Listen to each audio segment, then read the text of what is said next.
Hello, it's time for Afro Economics. And I'm telling you, it's been such, I don't even know if we should call it excitement, but it's been quite a morning.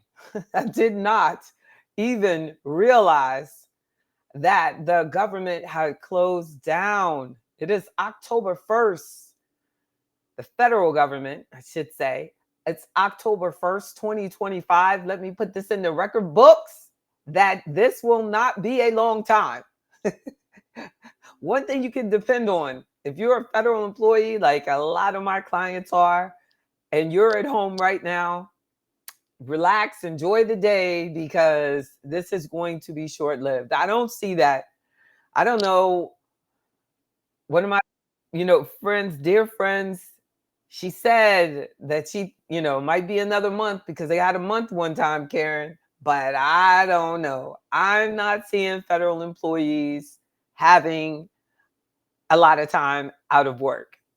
I'm hoping that it's just not going to happen. But one thing that you don't have to worry about when you're an entrepreneur, you know, you do not have to worry when you're an entrepreneur about being laid off. Hey, so I'm glad that we chose this topic for today because have your own business, you don't ever have to worry about that. You don't ever have to worry about that. But I want those of you who are at the federal government to know that don't hesitate to call if you just want to talk to me about it, but I'm going to tell you, my opinion is this is going to be short-lived. But I just, want to know, do we think that it helps? Do we think that it helps to decide on whose fault it is? You're live on camera, Miss King. I want to know, do you think we should blame it on someone, the government closing down? Uh, I think it's a regular occurrence, really. So No, to not get stuck in the hype. That's don't what get you're stuck. teaching Don't me. believe the hype. That's what you're teaching me is don't let the hype pull Short-term you hype. in. Yep. Yeah. Yep. Good for you. Good for you. Good for you. Like, sometimes we feel like it might feel better. What about you, Mr. Gully? Do you think we should blame it on someone? He probably, Well, oh, he's going can you to hear answer. me? Yeah. Yeah. A man You with a can't blame. plan. Huh? You cannot blame it on any one direct person. No person? What about a whole party? Can we blame it on one particular party? No, I think both parties have a share in it. Oh, both parties? Both parties? Okay. Okay. Yeah. Okay. We got Karen from Florida. We got Mr. Gully from Texas. And they say that it is nobody's fault. Basically, that's what I heard y'all say. See how the media will interpret what you said? Y'all didn't really say that. Y'all said that it's both people's fault. Exactly. But it has happened on both sides, whether it's a Republican president or a Democratic president. It has happened over the years. Yeah. I don't remember like it happening until like say the last 10 years. Don't you think so? Like it's like a new thing that they actually decided It's that they it's have to trying make to a budget. hold people hostage to get what they want. Like there might Yeah, be one thing in the to pass it and people hold out for what they want. exactly. Exactly. Exactly. Yeah, Dr. Light says that if you point one finger 4 points back at us, we need to tell Congress that, right? True.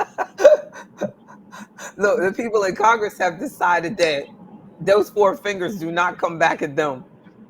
They're just pointing outward, Ms. Lovett, outward.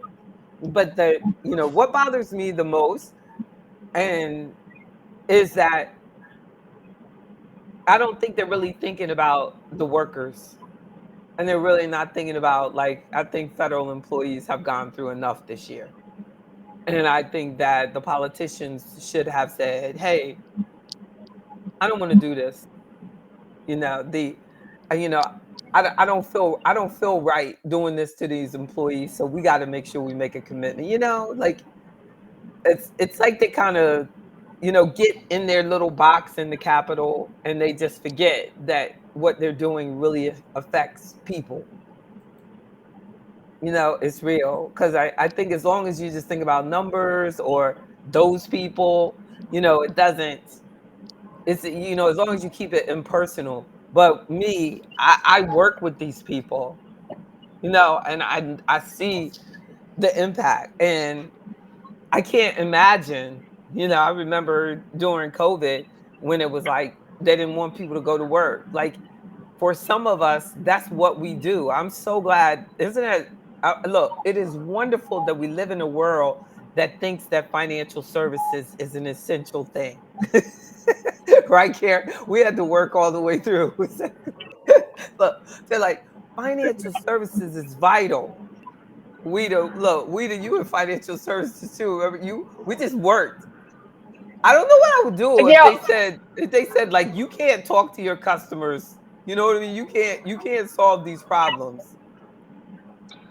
I want to respond to the question that you just had. I had to pull over for this one because I'm driving, but I Well, we want to already respond to the answered. question. We already answered. It's been answered. I'm just joking. I'm Okay. just joking. Okay, we'll allow you to add on to it since you risked your life for it. Okay. Ready. We're ready. We're bracing ourselves. The question was, whose fault is it? It's nobody's fault, okay? But this is what I remember from back in the 90s. There was a government shutdown that lasted for approximately 2 weeks. And I had two very close friends that were working for the federal government at the time. And they were making very decent money. What I thought it was very decent money. And all they did was spend, spend, spend. They had absolutely positively nothing saved, nothing put Mm, back. I mean, come on. nothing. Not Walk I mean, through. they Come on. couldn't even produce. I don't even think they could even produce. And these were single women with no children, like Come on. myself.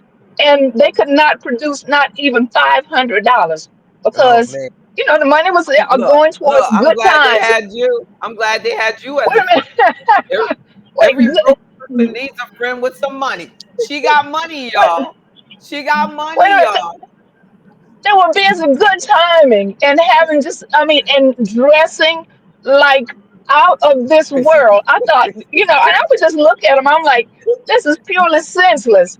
Here I Yes, am, yes, working two jobs. yes, And I'm saying, I yes, even kind of like, I said, take yes, a look, y'all, at this is what I put back. I said, yes, now, if you stop spending this money on all this stupid stuff that you're buying, yep, yep, that makes absolutely no sense. Some of the yep, most expensive makeup. yep, And yep. oh goodness. But But but anyway, but we many women have been socialized that as long as they look good, eventually Mr. Gully will get their attention, like, and he will take care of them for the rest of their lives and pay all their bills because they had on the right look. That's the way we've been uh-uh, socialized. Even if most women, like, you're supposed to go to college mm-mm. and you're supposed to meet that guy and he's going to take care of it. So if you keep that mentality, you get older Mm-mm. and you forgot. There's only, But you know what I mean? You maybe Prince Charming's not coming. but here's a point I wanted to make really. So when I saw that, I said to myself, you know what? I need to have at least something put back. I gotta have, some kind of nest egg. This could That's right. very easily happen to me. So That's right. that That's right. started that Right. extra stream of income that I, had grabbed onto, and For 30 thank God years for later, that. right? 30 years Yeah, later, you but got two jobs for 30 years. That's amazing. but Yeah, JB, it didn't not work for me. I think it worked for me. I don't think it worked against me. I don't think so. that's So, right. with That's that, right. uh, Look, Dr. and Light, that, Dr. Light said you shifted the blame and left the elected people that still get paid unaccountable. Come on and walk through, Dr. Light. That's right. They get paid to make decisions by midnight. Darn it. I made a commitment. I'm trying not to cuss anymore. Oh, please. I'm really trying. Even though I We'll do give, know that people that cuss are more likely to be honest, according to research. According I'll to give you research. 5 minutes. According to research, I'll give you Acco- 5 minutes. Literally, there is research wait a on minute, that. who research? It said on the world, on the Centers research. Centers research said that because a lot of people that don't cuss are hypocritical. That's why. Uh-oh. Jesus said he'd rather be with a sinner than a hypocrite. Mhm. Well, Yes. that's all of us then. Yes, yes, we all sinners. So There you somebody go. a little cuss word every now and then. But I'm Yeah, yeah. trying. I'm trying. Only reason I'm trying is because I got some sort of conviction one day, the other day, and it said, JB, stop cussing. So I don't cuss anymore. So Mhm. you heard that. Darn, is darn a cuss word? Not at all. Hey man, darn is a nice girl. I'm that I am addressing my feminine side. What is that Oh, called? please. My feminine energy. I, See? I have a I have a question real quick. But you're masculine, lone wolf. Mr. Johnson said he cusses fluently. Mr. Gully, where'd you go? He said he had a question and then we lost him. But he's Oh all the no no way in Texas. Oh, you put on your headphone. Oh, brace no. ourselves I'm for the still question. Okay. no. My question was, how do I cut my video because I'm about to run into the house. You know, I'm going to get on the road, so I got to do a couple of things. But I'm gonna listen to you all, okay? So Okay. I Okay, want I y'all to got see me you. getting undressed. I got you. Exactly. No, you can stay on camera. No, exactly. Exactly. You look fit. No, Oh, not you did today. it. You did it. You did it. You did it. I love it. We got you. Go. Look. Yes, indeed. You still with us, Mr. Gully, but we cannot see you. In the but Mr. Gully is doing the marathon in Atlanta. He's coming to you, Weeda. He's Is that coming from in November? Thanksgiving? no, right now. He's in the car from Texas. I think he's headed to Atlanta now. Yeah. You should I follow thought the him. marathon was on Thanksgiving.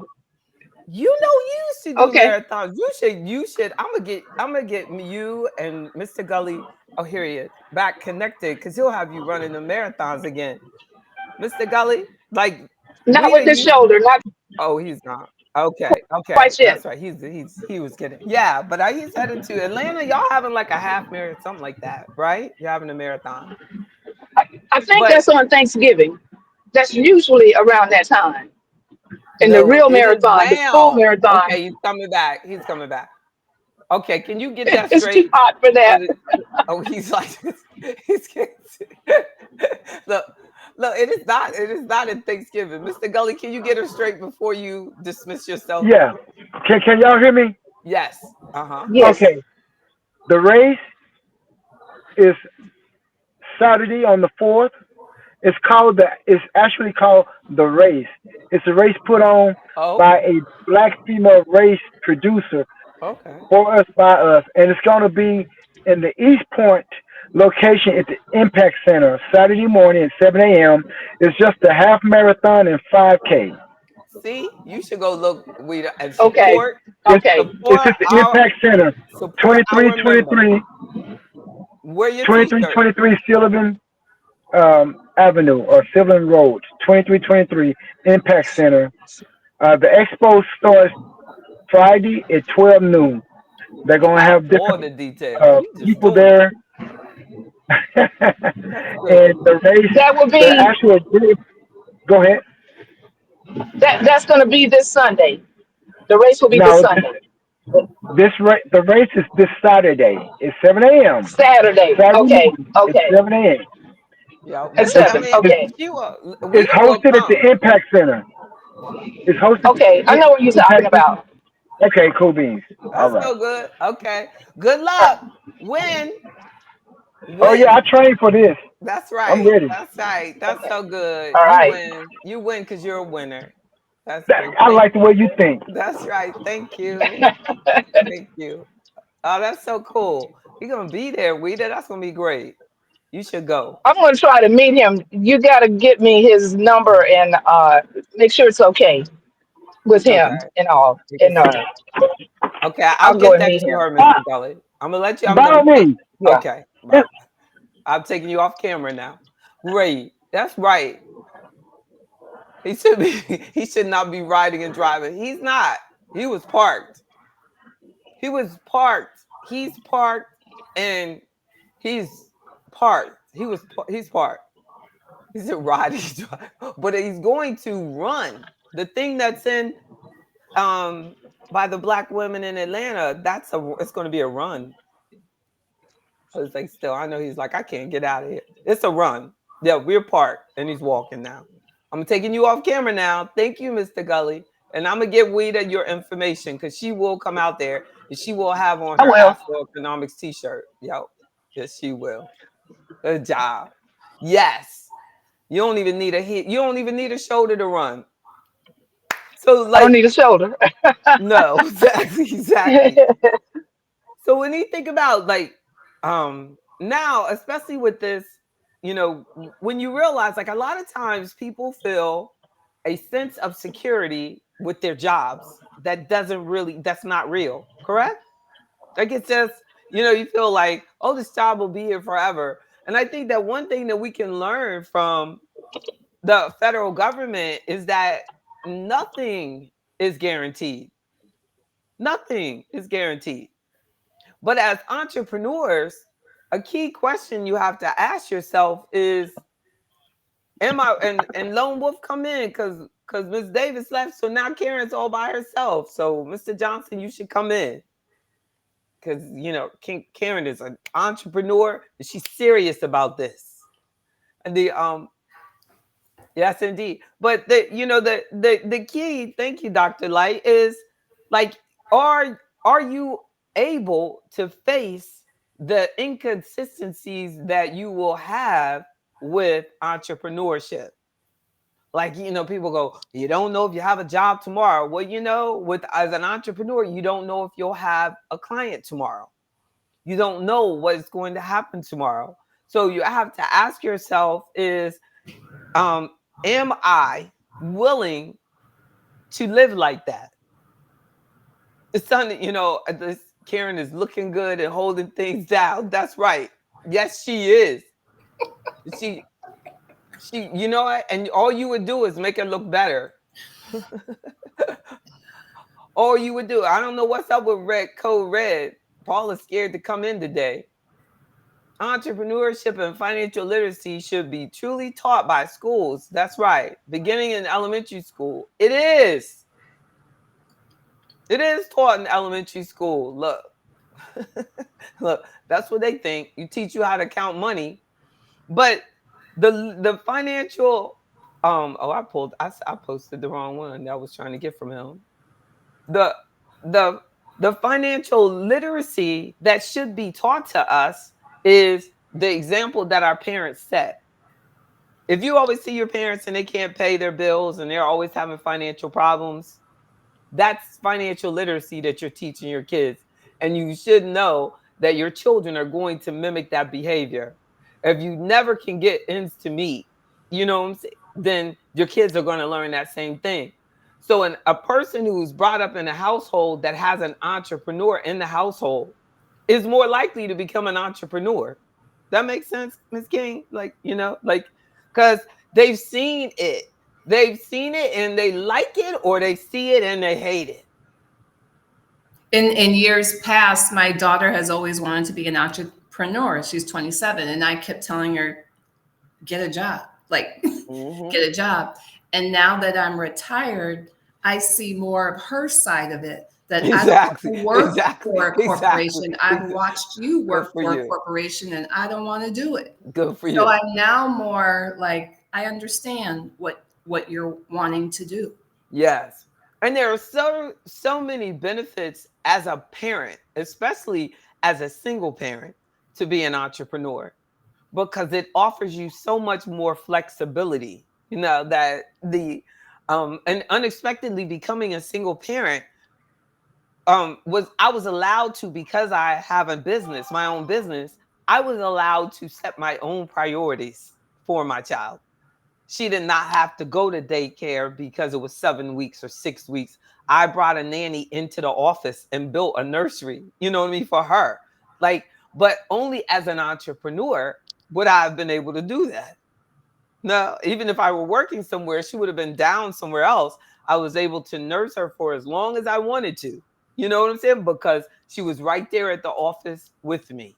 And entrepreneurship offers us that. And I remember a person saying to me, well, having your child here at the office, you know, don't you think that's unprofessional? And I was spending like 50,000 plus in my daycare for my child care for my child, just because they were coming into the office. You know what I'm saying? No, it's not unprofessional. She's not at my desk. I have a nursery in my office. And at that point, I had, you know, a lot of space, this big building that I was, commercial property that I was owning at that time. So it was perfect for that time. And it was perfect for being an entrepreneur that I would have never really thought, because a lot of it was, oh, wow, should I just take a job now? And actually, you know, I had to always talk myself out of it, you know, and I would always get these job offers like, why don't you come and work for our firm, work for our firm, work for our firm? And I knew that if I just, it would not be always, but you know, that I'm so glad here 30 years later that I went through all of the market changes, all of the personal changes, and stuck with my dream. But it takes a lot of sacrifice. And there were times where I was completely terrified. When 9/11 and I was big and pregnant, and they closed down the market, I think, for 2 days. I had never seen that in my career. And I was like, what is going on? Am I going to be able to continue to do this? And God just said, hey, let's do this. Got all my clients on a call, conference call. And to this day, I have clients that have told me that they are as wealthy as they are because I did that 11. There won't no Zoom, y'all. 2001, it was a Zoom. So I always had to just get on this conference call, and I was like, this is what we're doing. And you know, we had to call my assistants had to call everybody. Nobody was like checking emails every day back then and this and that. Just had to call, say, hey, JB's going to be talking at 12 o'clock. We're going to all get on this conference call at 12 o'clock, 12 o'clock, 12 o'clock, 12 o'clock. After these things have just been blown into. But I didn't want my clients going crazy because they closed the stock market. Because they closed the stock market because people had started going crazy. They closed it. You could not sell even if you wanted to. That's right. You have to learn about entrepreneurship from being around entrepreneurs. And that's why I started the entrepreneurship membership of Afro Economics, because when I started my business in 1995, nobody wanted to help me. And those little government programs that tell you about government loans are totally insignificant. If you have to start a business by going into debt, you pretty much already have a problem. You should quote me on that. Hashtag JB Bryan. If you need a loan to start your business, you already have a problem. I started my business with customers. I didn't start it with a loan. So all these little programs, the class, they go, oh, start your own business, small business, da da da da da da da da. You look at the fine print, you're just giving away your money. You're just giving it away. And it's a security blanket that just does not exist. You're starting off in negative. Now, if you have partners and people that believe in you and you got family that will put money into it and you're going to give them some of the shares of your corporation because you decided to set it up as a C Corp or S Corp, then you got something. You're doing private placements. You have people doing equity interest, buying ownership into your company, like the companies on Wall Street, but you're just doing what is called private, like how Motown was started. His family members gave him money. That's how he just got them all together and said, hey, but mostly he had talent. He had customers. He had the product. You have the service, and you got to get to work. It makes you think you have a cushion that you really just don't have. You think, oh, I got this cushion, I got this $20,000 over here, and you had to put your house up on the lien for it because all of them want collateral. I think that one thing that the government could do to help the United States of America is to do small business loans based on ownership interest, not on equity in people's homes and things.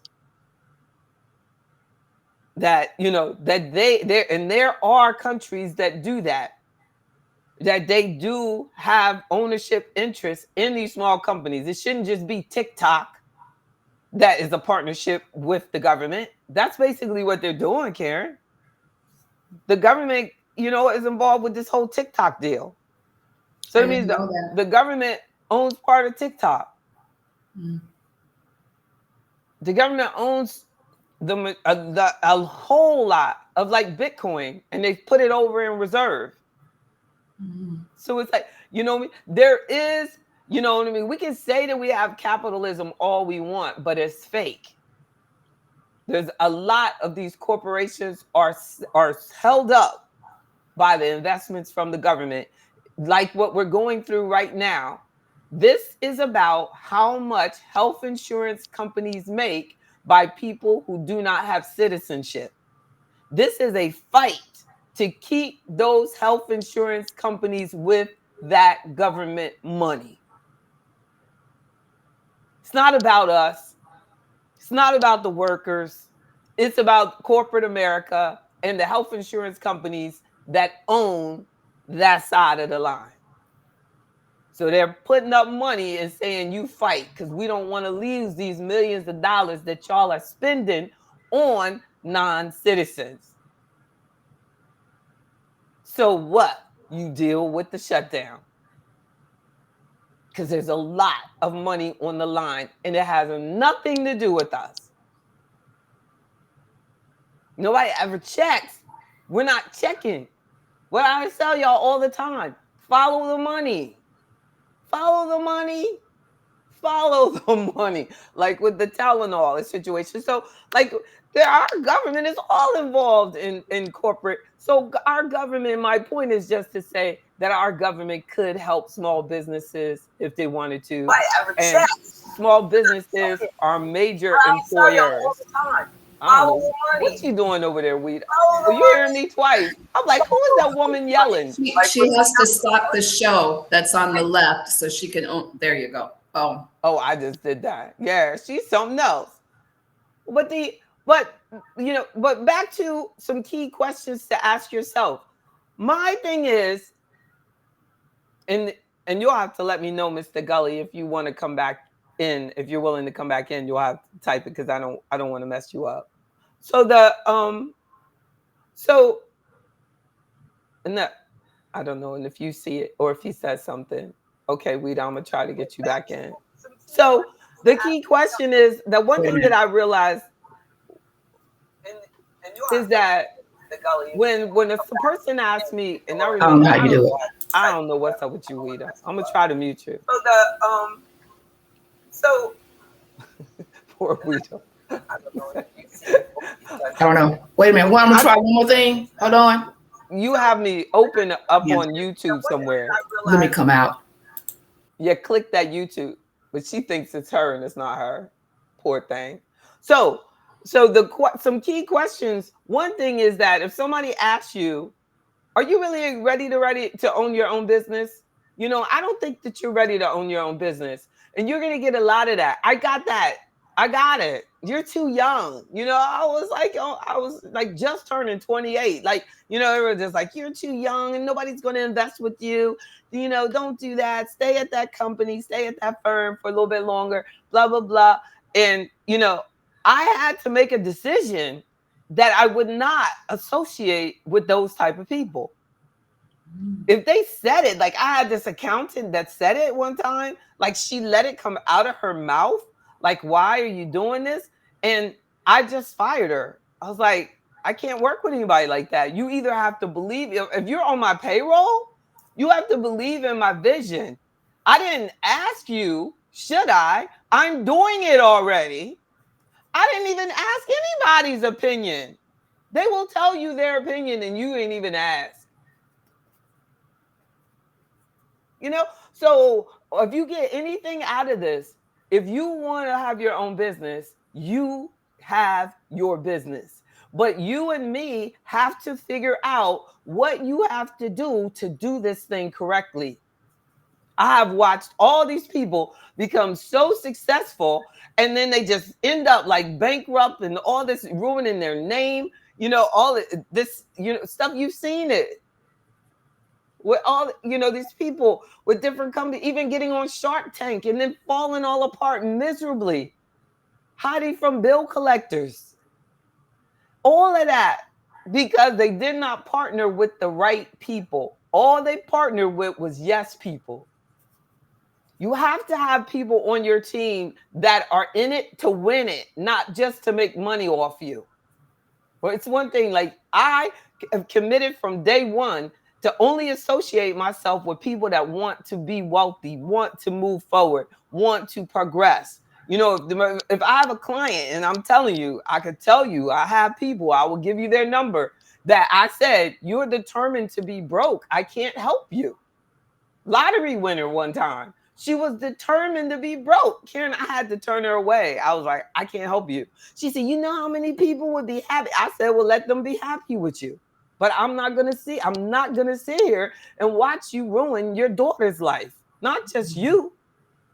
You got a child that I'm watching out for. You're not. She didn't care about the welfare of her child. You're just sitting here wasting money. Yeah. Spirit killers, exactly, Mr. Brown. You know, and they're like, you know, but if the person is coming at you and you know this is what you want to do and you are convinced that this is what you want to do, you have to be willing to sacrifice everything to make it work. That's what makes no sense. So you see people who are like, well, I want this. Like I remember this one lady and she had an apartment unit. So she has the apartment unit, but she didn't want to work. She didn't want to make any money. She didn't have it occupied and she couldn't pay the payment. So her whole goal in life was to get me to figure out how we could keep modifying the government loan that's on the property. And I said, but you're losing this battle. You're losing this battle. You're losing it. So even if they modify this loan, you are going to lose this property because you don't have the income to pay the payment. So they change it. Let you start all over. You don't have any income and you don't have tenants. So we got to get this thing occupied. That real estate property is an entrepreneur. They're still an entrepreneur. People don't see themselves as entrepreneurs when they are. And then I've had people whose accountant has told them, you're not an entrepreneur. You only have a hobby. Go somewhere else. That's crazy. You know, you can't write off that, you know, expense. You can't count that money that you made when it's wrong. It's wrong to not count. Every dime of income is supposed to be counted. And every expense associated with that income is supposed to be counted. So a lot about Entrepreneurship is you learning what type of structure your business has to have. If it should be a sole proprietorship, or if it should be a C corp, or it should be an S corp, or it should be a LLC. How in the world?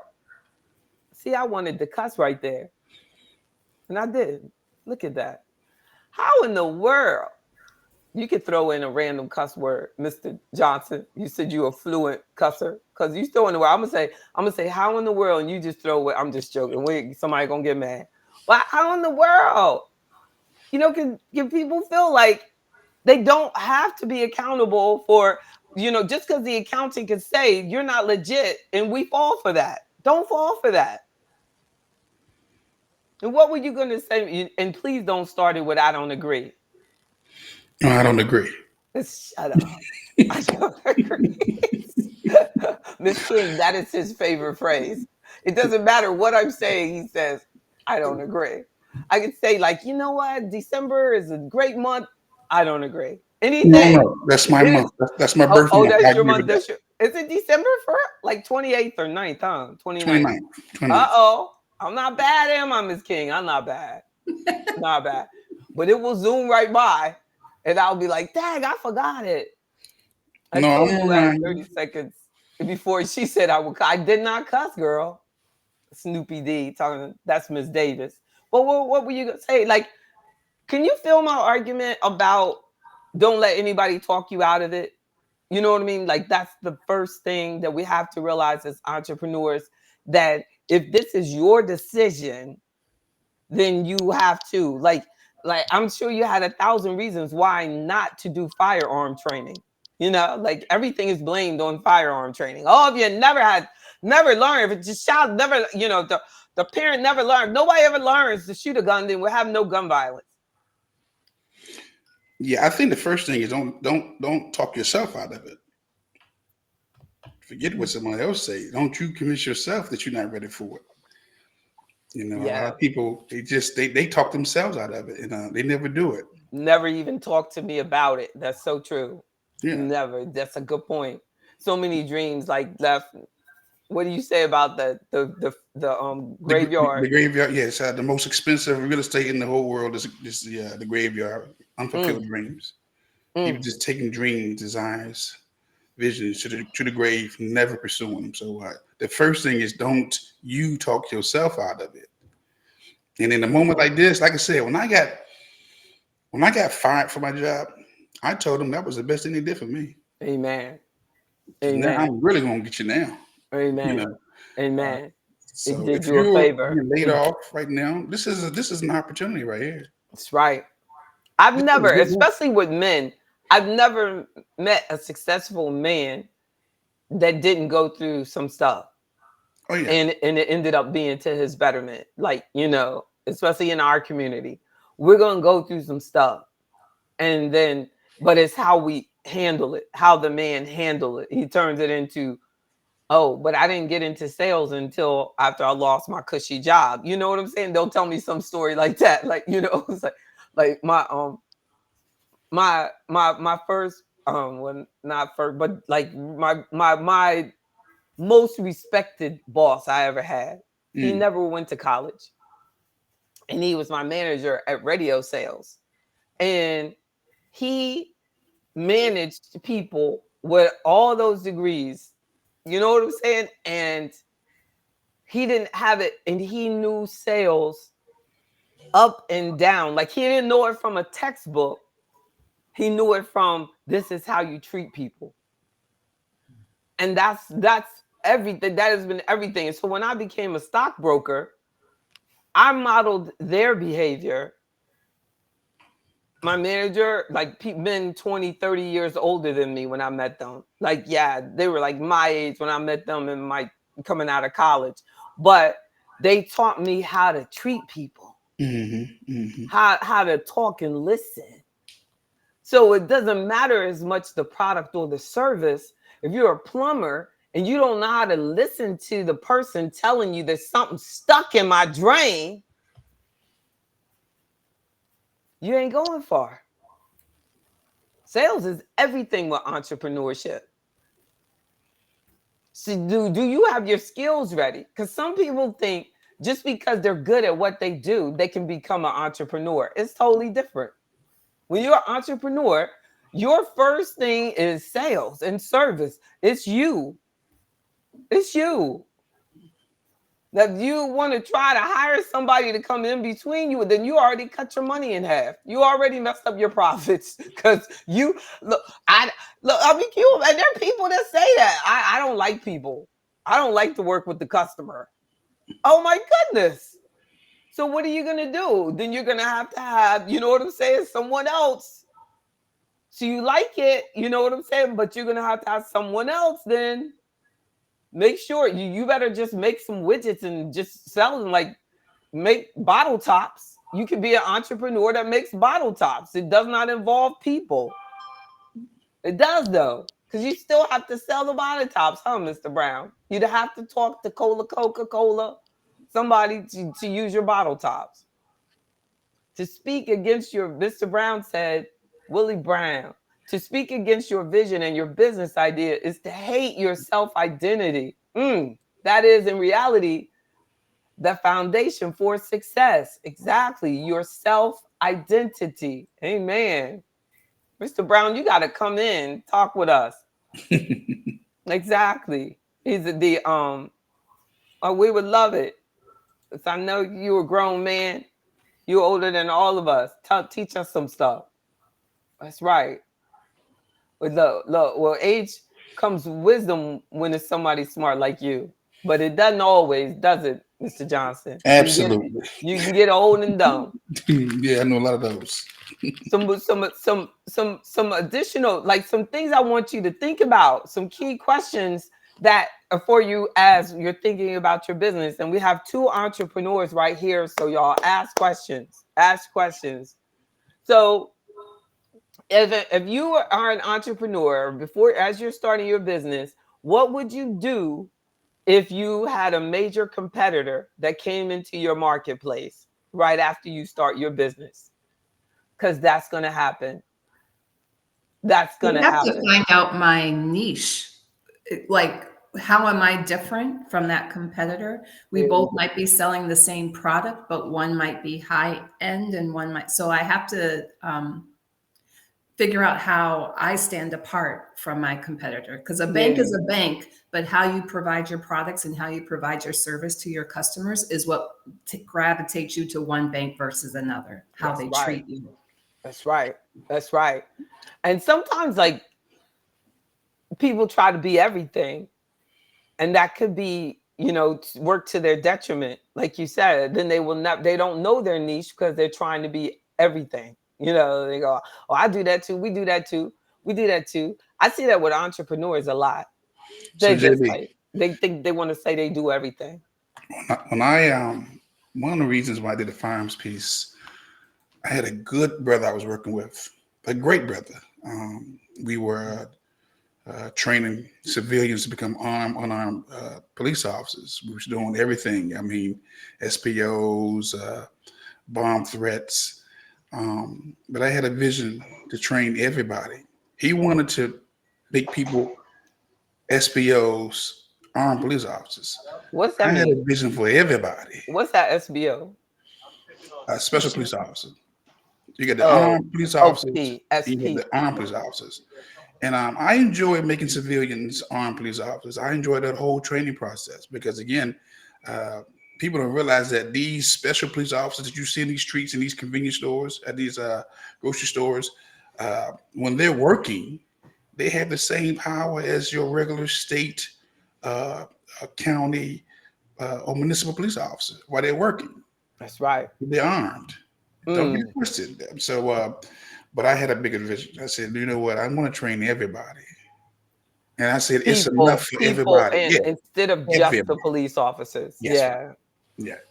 I think in that, like, that makes sense because that niche is so small and probably more competitive with just doing the police officers. And when you opened it up, it does cost more to serve us though, because a police officer is coming at you with more information. You know what I'm saying? Like, when people off the street, we don't know anything.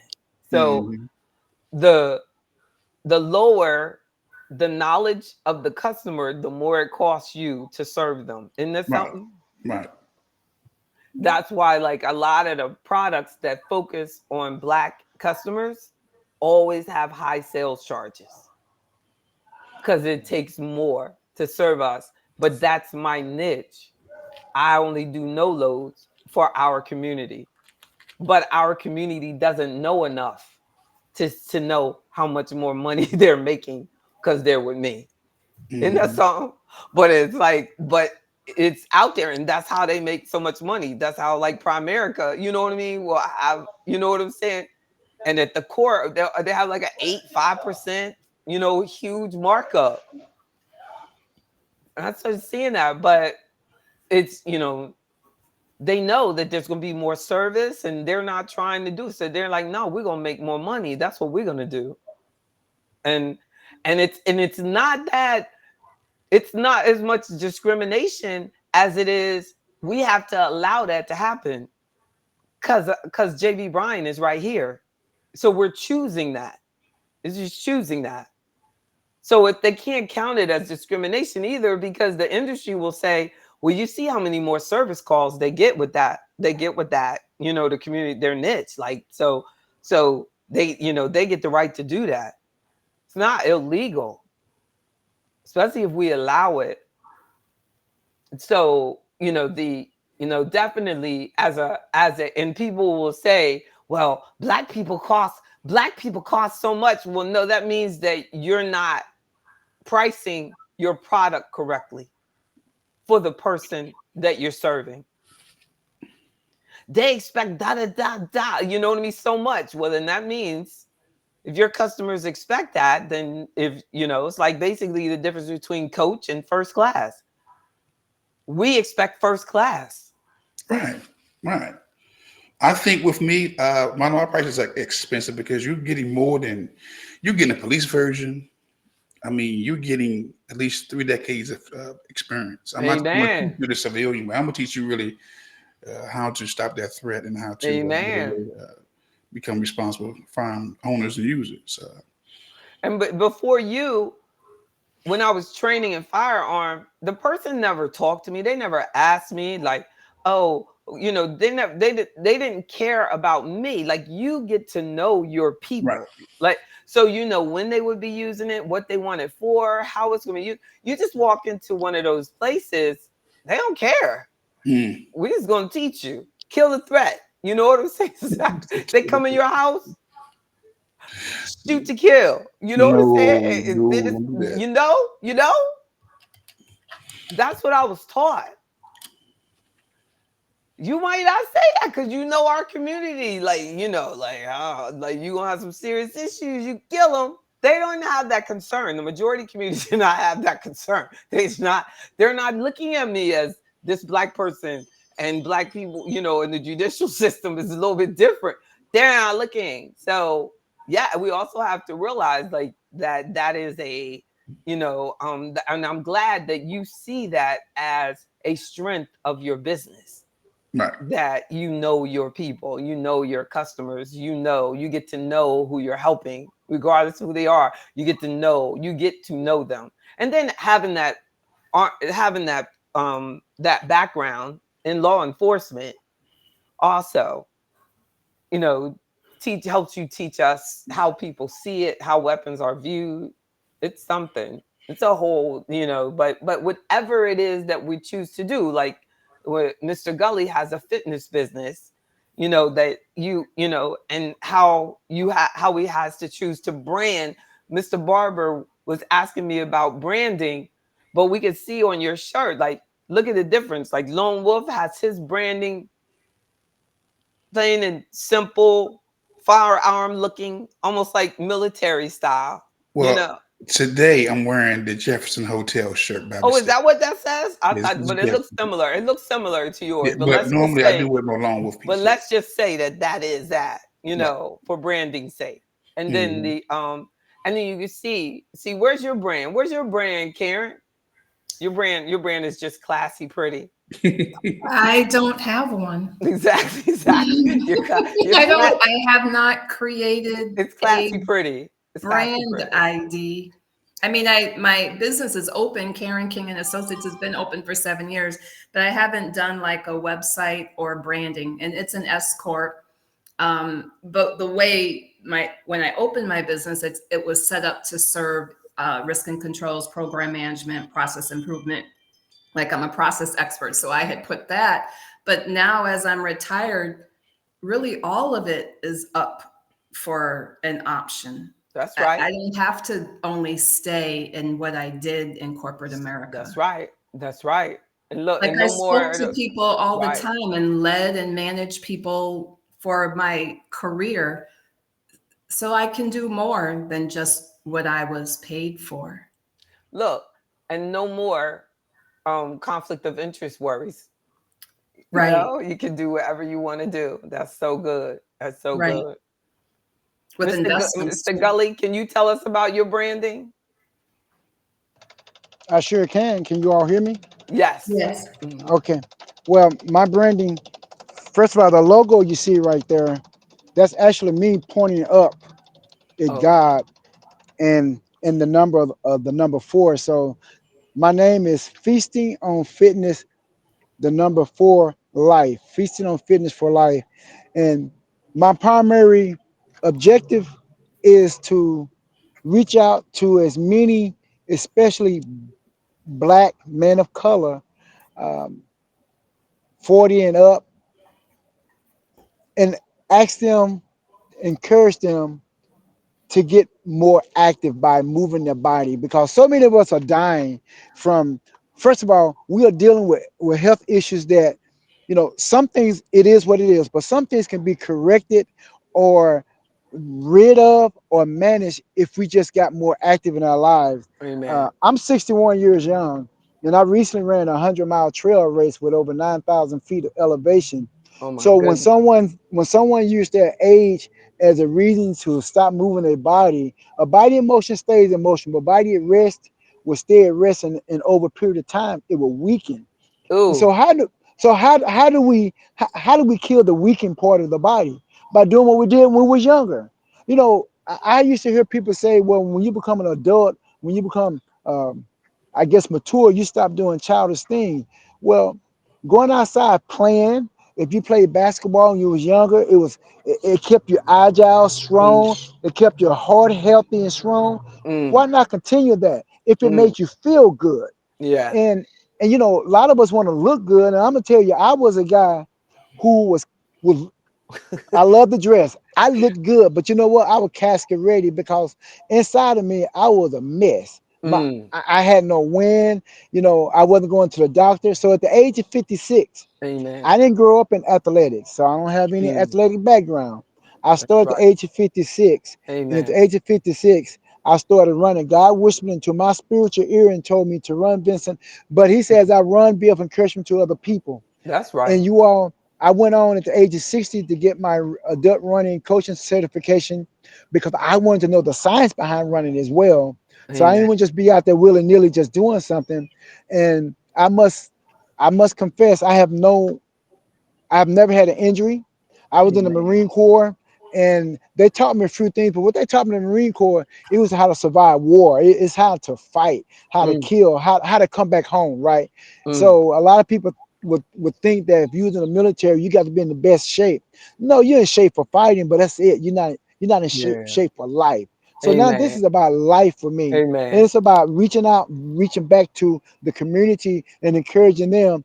Don't do what I do, do what's best for you. And I meet you where you are. And I do it quite Amen. often. I meet people all over Dallas, Texas, no matter where they are, and I start running with them or walking with them, That's whatever, so good. wherever they are.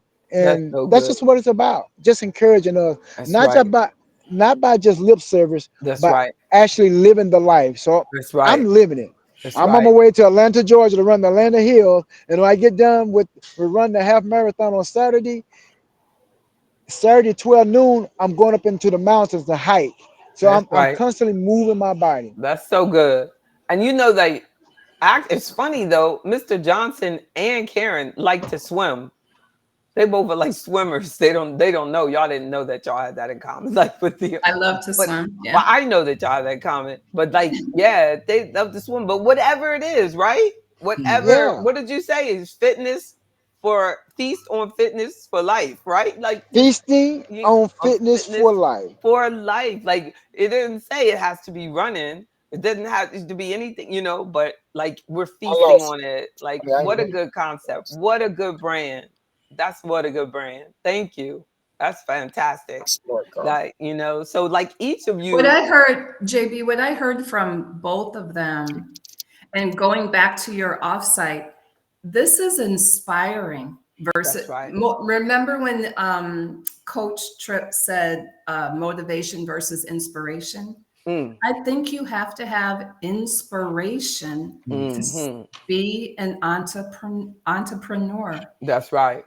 That's right. versus Exactly. motivation. The inspiration part of wanting to help other people, wanting to share your gifts.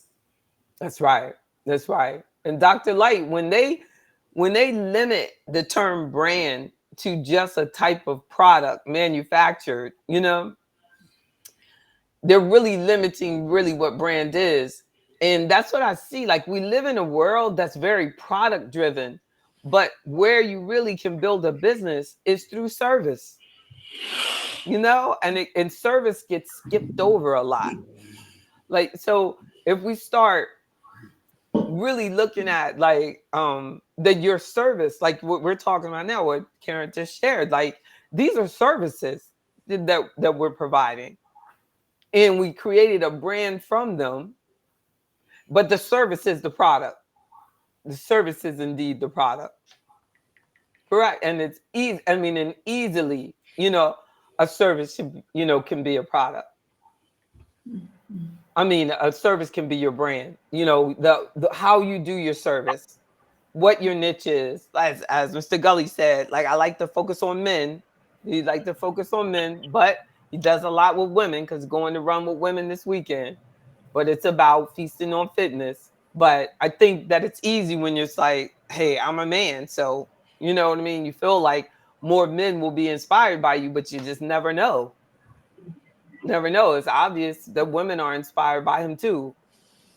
I bet when you started your firearm company, you never thought that women would be so interested. But aren't women like the ones who are probably doing it the most now? Yeah, full disclosure, I think I've trained more women than guys. Isn't that something? Yeah. It's something about the women. I don't want to say this, but I keep saying this. I think that the guy's self-preservation switch has been deactivated. Oh man. Okay, and women just instinctively, especially the single ones, realize, you know what? I ain't got to buy it around. I got to do it myself. Yeah. Yeah, But that's something.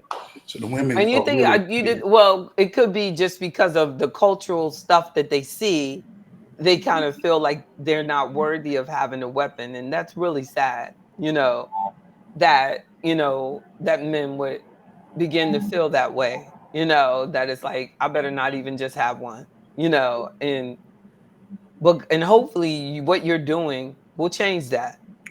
That men will feel like, okay, if I do this thing properly, I learn how to use it, and I learn when and how and where and learn the law, Right. then they'll begin to protect themselves again.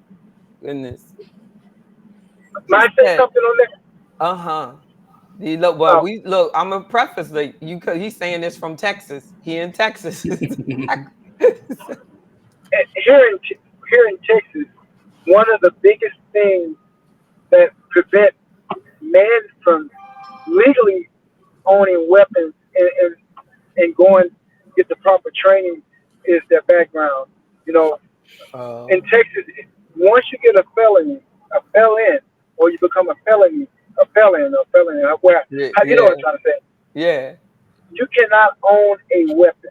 Wow. And it used to be like if you commit a crime, you do your time, pay your debt to society, and then it should be forgiven.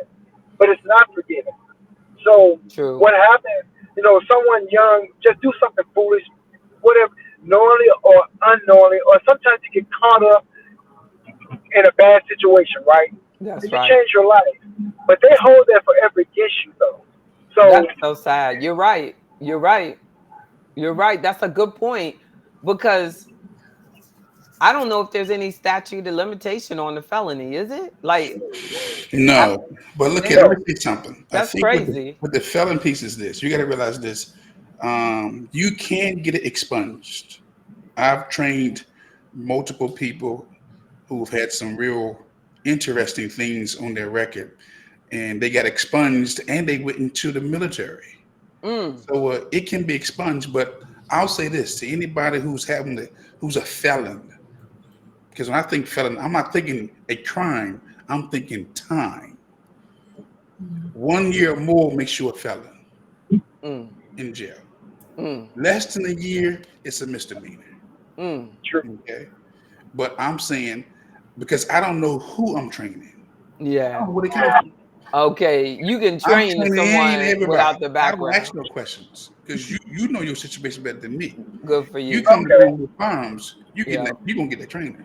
Yeah. Okay. And the state gonna certify But you. we can train them. I can But train like, you. yeah, but if You can they're train. not going to be able to get, the But concealed let's look weapon and here. all that. I Yeah. do ASP, baton. I'm Yeah. instructed with that. And, knives. Look, there's more than one way Oh, to protect okay. yourself. That's a good point. Okay. Now that's a good point. Yeah. And you might want to change it to like lone wolf protection. Because when you say firearm, we really do only think firearm. But that's a Yeah. very good point that you can train in all forms of protection. Right. I was having a dream last night and I couldn't punch. You still can't punch. I think I can. You I've you never punched a person, you a but hurler. You a thrower. I would like to get and I would like to attend a class to just see. I mean, literally in that dream, I could not punch. Well, you talking about palm strikes? You talking about fish Yeah, strikes? Right? no, I was trying to fist strike. I don't even know who I was trying to fist strike, but I couldn't punch. Well, Or in a it was real fight, it you was a don't want to rough use your night. fists. You want to But use your palms. that kind of training, because literally a lot of people are I'm probably not the only person that hasn't been in a fight with anybody but my siblings as a little kid. Like, you know what I mean? I haven't been in a fight. So what would happen? Like sometimes on the street and I'm like the person, you see someone and I go to myself, like, what would I do? So I go, okay, I got my keys in my hand. You know what I'm saying? But I'm trying to think about like, what would I do if they come at me? But we do need to think about those things and having a protection class would be helpful. I I would took True. a I wouldn't know. kickboxing class, and that was very helpful. Kickboxing was very helpful with punching and kicking. I did feel a bit safer after taking that. The Really? kickboxing class was for my physical fitness, but I Yeah. ended up learning some skills to protect myself through Mhm. taking kickboxing class. It was fun. But what I feel about kickboxing is I feel like a woman kicking is leaving herself vulnerable But because you're your also, leg is all up in the air. Like well, they all I teach gotta you do is grab your leg. no, It's harder to grab my arms than my leg. You grab you put your leg up and see what I'm gonna do with it. Like I would have no problem grabbing your leg. Like that's but a then good you're one. pulling them over when they grab your leg. You pull them. They're off balance when that happens, and so you have more control. Only if you really strong. But if You he's know, you stronger, lifting your leg or them lifting their leg. like if you have one leg up, you're at your weakest point. Because this man is stronger than you already. So I would then he go can to drag punch you, him in the he can throat drag you all the way down the street. I could drag you or 10. inverse his elbow. If you don't put your leg up. What do you think, Mr. Johnson? But I feel like putting our legs up makes us vulnerable. Unless like, you know what I'm saying? Like but I can understand what you're saying because I feel like some of those classes make women feel more aggressive, like you said. Like you feel like you're like, hey, can I come? But I just left my kickboxing class. And I'm like, blah blah, blah blah. And I'm thinking, I know how strong men are. Like I'm very strong for a woman, but a man half my size is stronger than me. So remember that. Remember that, like these guys are just very strong, like they're just made different. So a little guy, like 150 pounds, I've seen them squat 600, 650.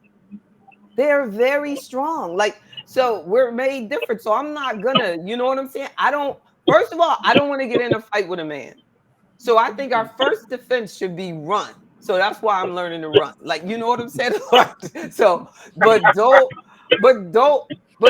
put your leg up. What do you think now? Okay, so now that's all mine. Like I know you said so. So you got one person says, hey, kick him.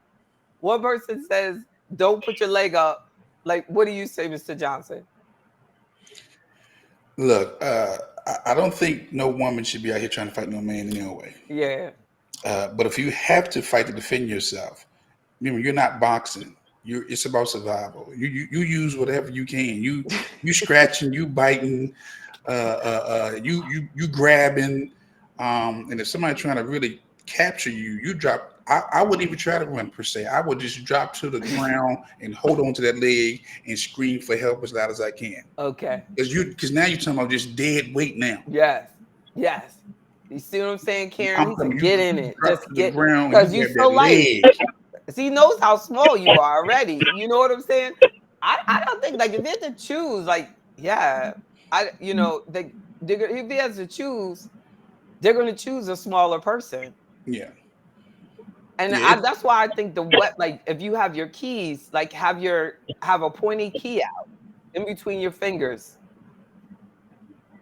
I didn't have that in my dream. But if I have my key out and I pointed to you got a lot of aggression with you. It's a lot of aggression with you. But that class, protection, is quite a product in today's time. I think that is product. I think I'm gonna come out with that. Next week we're gonna talk about personal protection. How to whoop some ASS. See, I ain't say it. Shuck it. Exactly. I am a clean mouth. So just one more question I'm gonna ask y'all, and I'm gonna let y'all go. Also, before you start your business, what is your current financial situation? Can your personal life, your kids, just you, whatever it is, can you handle this? What is your personal financial situation? And we need to, like, really sit down and talk about that. You might have a whole bunch of debt. I was able to start my business because I didn't have a lot of debt. So, but if you have a whole lot of debt and a whole bunch of stuff you trying to keep, you might need to go work for somebody.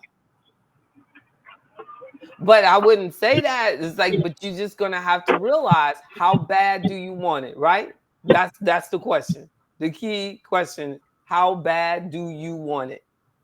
How much are you willing to invest in your dream?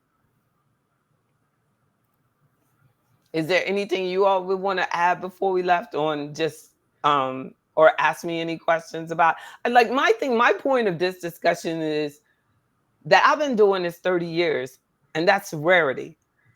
So how many people do we really know that has had their own business, no partner except for God, for 30 years that we can really just call on as a resource? There's absolutely nothing dealing with owning your own business that you cannot ask me about, and I'm going to have feedback on it.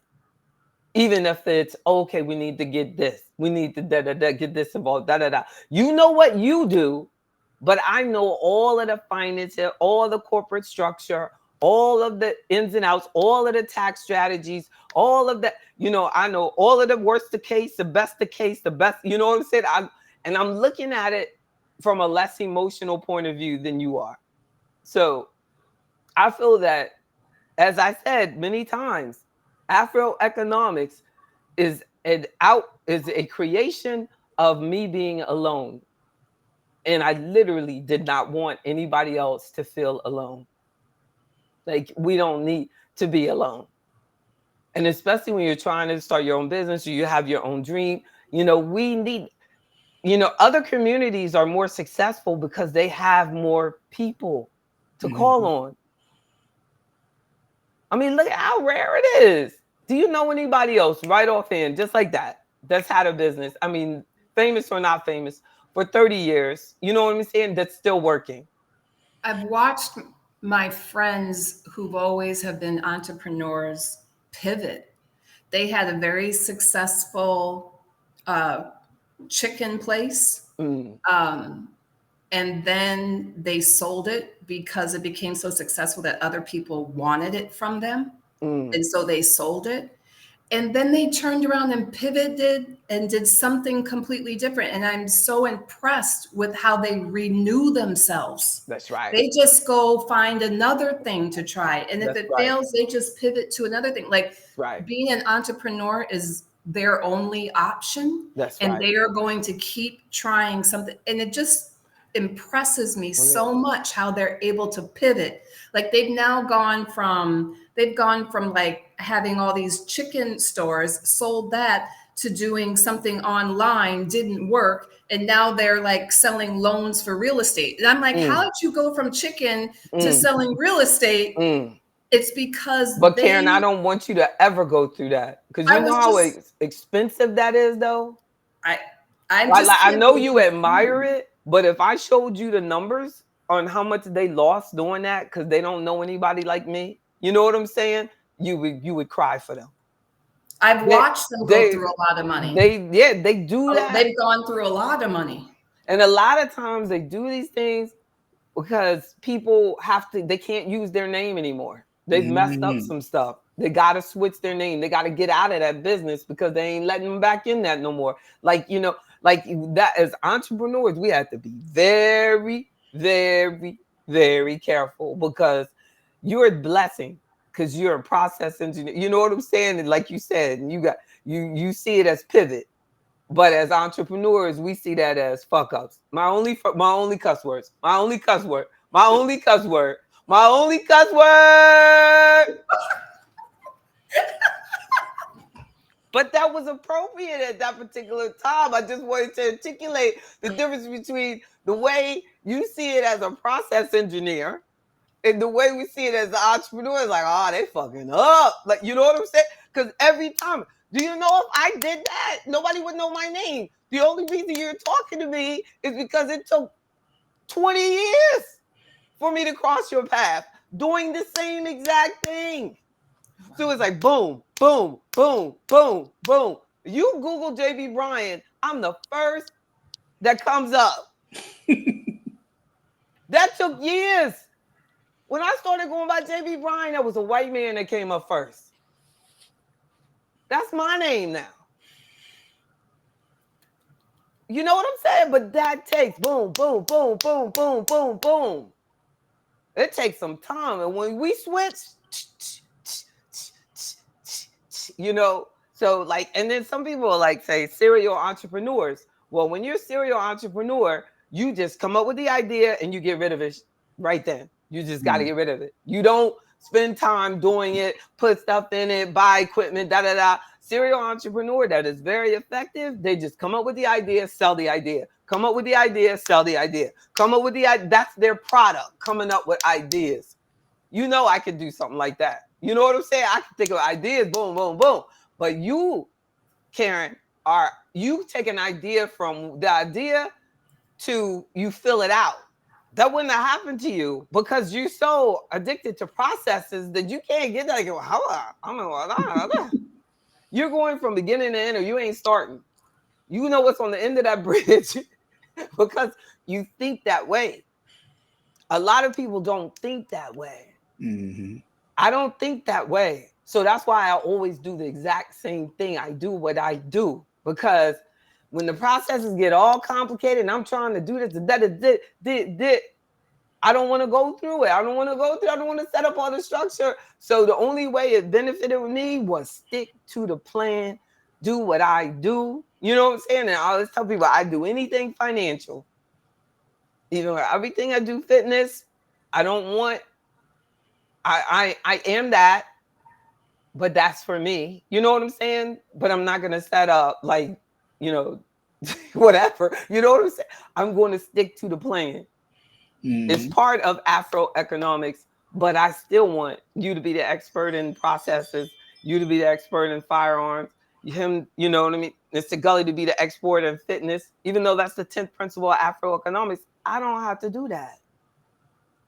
You do what you do. And, you know, like, all right, we have a principle that's organization. If I say, oh, yeah, that's Karen. You know what I'm saying? Well, I have a principle accountability. Oh, that's Mr. Johnson. Like, I'm, you know, thinking of it like it's about all that we need as a person. But I'm focusing on your money. And work that niche and walk and hit that. You say, how do you get through a wall, right? And a lot of people give up right before they get through that wall. And the only way that Afroeconomics will achieve everything that it's supposed to is I have to stick to it. I cannot tell you how many times I have wanted to give up. Just, you know, oh, this is too much. Oh, it's too much. It's too much. And then somehow God says, wow, thank God you stuck to it.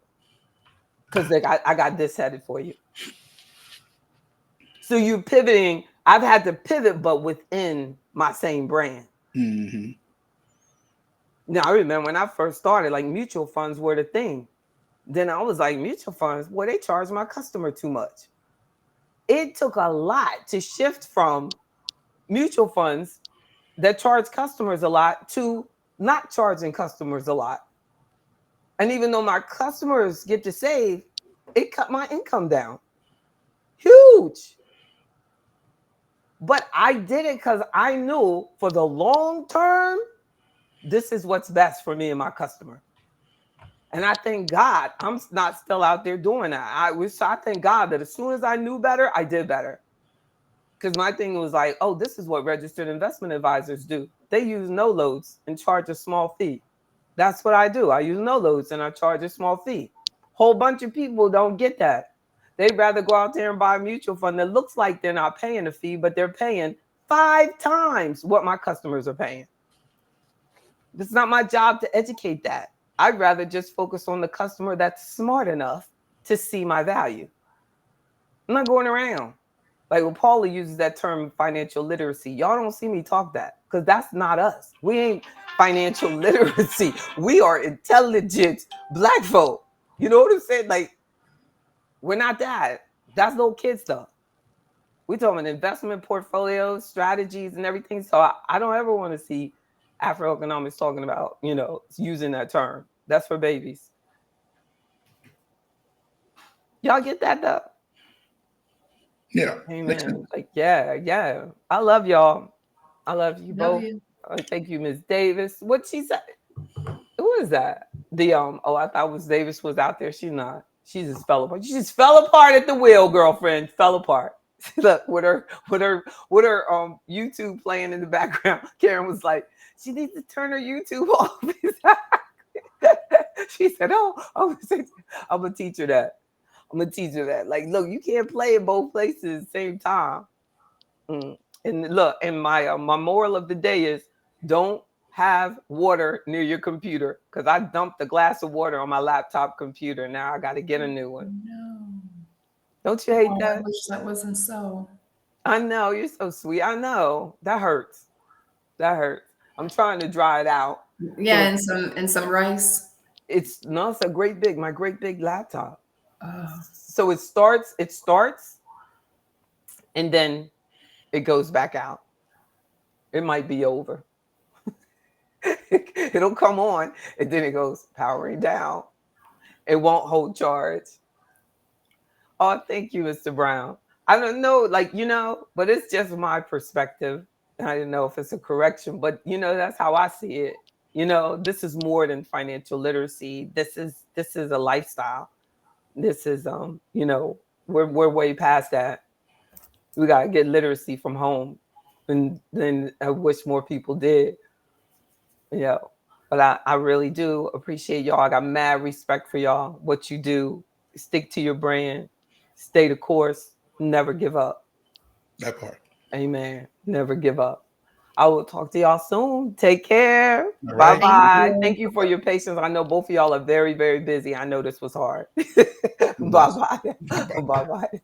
Bye-bye. Bye-bye, baby.